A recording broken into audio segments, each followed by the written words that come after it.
Perkembangan terkini dari kasus tabrakan yang menewaskan mahasiswa UGM, kita tanyakan langsung pada jurnalis Kompas TV. Sudah ada Michael Aryawan di Polresta Sleman, Yogyakarta. Selamat pagi, Michael. Apa kesimpulan sementara dari polisi setelah melakukan olah TKP kemarin? Apakah ada fakta baru yang kemudian terungkap di sana?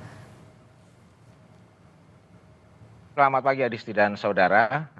Polisian Resort Kota Sleman memang sudah menggelar olah TKP. Ada dua lokasi yang menjadi tempat olah TKP. Pertama di Polsek Ngaglik yang menjadi lokasi tempat penitipan barang bukti dari tiga kendaraan yang mengalami kecelakaan pada Sabtu dini hari.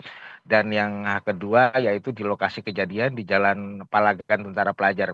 Nah, dari dua lokasi olah TKP itu kemudian ditemukan beberapa fakta bahwa misalnya di lokasi kejadian tidak ditemukan adanya bekas pengereman dari kendaraan yang digunakan oleh tersangka, dan yang kemudian di Mapolsek Ngaglik dilakukan pemeriksaan terhadap bentuk fisik dari kendaraan-kendaraan yang mengalami tabrakan, dan memang disimpulkan bahwa benturan terjadi cukup keras. Namun mengenai berapa kecepatan dari kendaraan yang menabrak sepeda motor dan juga mobil yang terparkir masih dalam penyelidikan polisi, dan itu menggunakan peralatan canggih milik kepolisian, yaitu peralatan 3D laser scanner.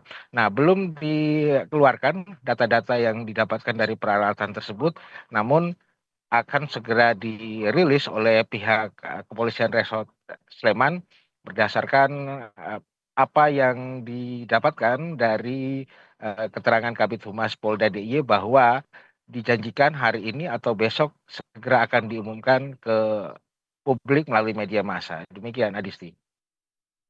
Konfirmasi kembali singkat saja, jadi di lokasi tempat kejadian perkara ini ada bekas pengereman dari mobil sedan mewah tersebut yang menabrak korban atau tidak? Dari informasi Kabid Humas Polda DIY tidak ditemukan adanya bekas pengereman karena memang jarak antara waktu mengerem dengan benturan sangat singkat sehingga tidak ditemukan adanya bekas pengereman. Demikian, Adisti. Oke, baik. Kita tahu Michael seorang mahasiswa sudah ditetapkan sebagai tersangka dalam kasus kecelakaan yang kemudian menewaskan seorang mahasiswa UGM juga begitu dari Fakultas Hukum. Nah, tapi yang kemudian jadi pertanyaan, sudah ditetapkan sebagai tersangka namun belum ditahan. Apa yang menjadi pertimbangan dari penyidik kepolisian?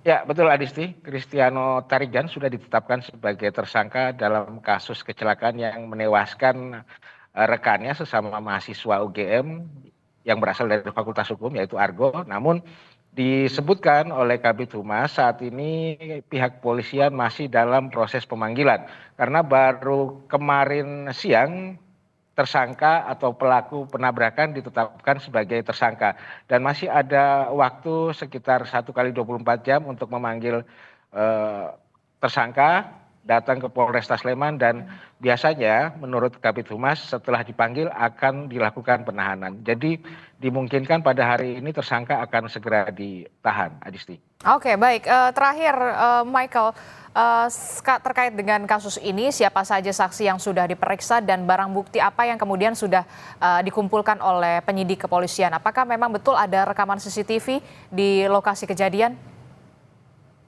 Ya, ada 6 orang saksi kunci dalam perkara ini, namun memang pihak kepolisian tidak merinci siapa 6 orang saksi itu.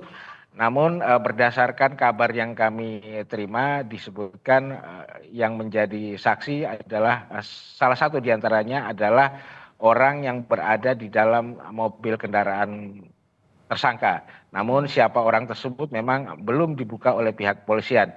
Nah, kemudian ada juga rekaman CCTV yang memang masih disimpan oleh pihak kepolisian, dan itu menjadi bukti kuat yang akan mereka pegang dalam penyidikan kasus ini. Namun seperti apa rekaman tersebut memang belum dibuka oleh pihak kepolisian, Adisti. Oke, terakhir satu lagi Michael Aryawan, terkait dengan kasus ini apakah juga memang kepolisian juga sudah melakukan pemeriksaan urin terhadap pelaku begitu, tersangka maksud saya, pemeriksaan urin narkotika ataupun alkohol di sana? Ya, setelah terjadi peristiwa kecelakaan, tes urin langsung dilakukan oleh pihak kepolisian dan berdasarkan rilis yang diungkapkan oleh Kabid Humas Polda DIY disebutkan yang bersangkutan negatif narkotika. Dan apa penyebab utamanya hingga saat ini pihak kepolisian masih berpegang pada tersangka tidak berkonsentrasi dalam mengemudi. Jadi jika ada desas-desus di media sosial bahwa tersangka menggunakan narkoba, pihak kepolisian telah membantah hal itu. Oke, Ya. baik, terima kasih informasinya jurnalis Kompas TV Michael Aryawan melaporkan langsung dari Polresta Sleman, Yogyakarta. Terima kasih.